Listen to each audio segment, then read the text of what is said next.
Маниладагы Басеко шаарында жашаган 41 жаштагы Равали 10 баласын күтүп жатат. Шаар карантинге алынган учурда анын боюна бүтүп калган. Алар балалуу болобуз деп пландашкан эмес. Равали сактанган да эмес. Андан бери баланын атасы Равалиден кетип калган.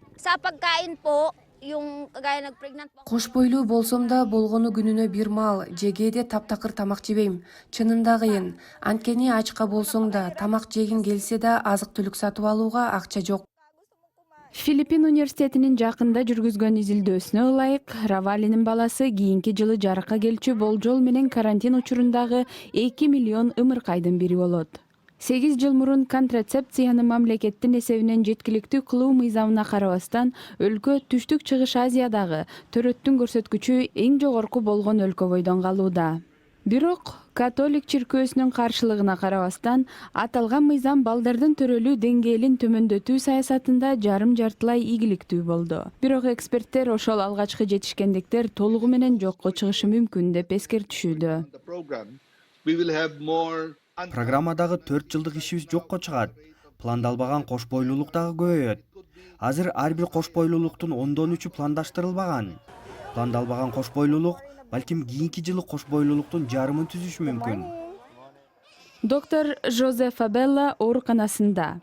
Дарыгер Диана Кажип дүйнөдөгү эң жандуу төрөт бөлүмдөрүнүн бирин карап чыкты. Репродуктивдик ден соолук мыйзамына чейин бул жерде күнүнө 120га чейин ымыркай төрөлүп, ооруканага балдар фабрикасы деген наамы берилген.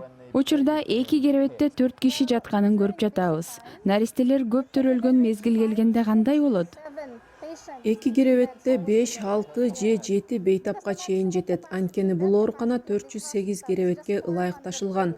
Ушул жылы эле келген бейтаптардын саны 600дөн ашты. Басекада полиция аймакка киргенде элдер чачырап качып кетишти. Алар банги сатуучуну издешүүдө.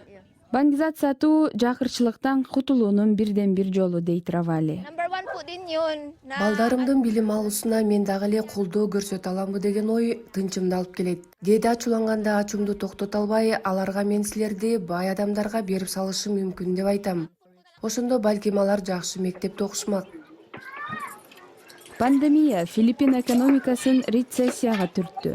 Жакында төрөлгөндөр үчүн мүмкүнчүлүктөр болуп көрбөгөндөй начарлап кетти.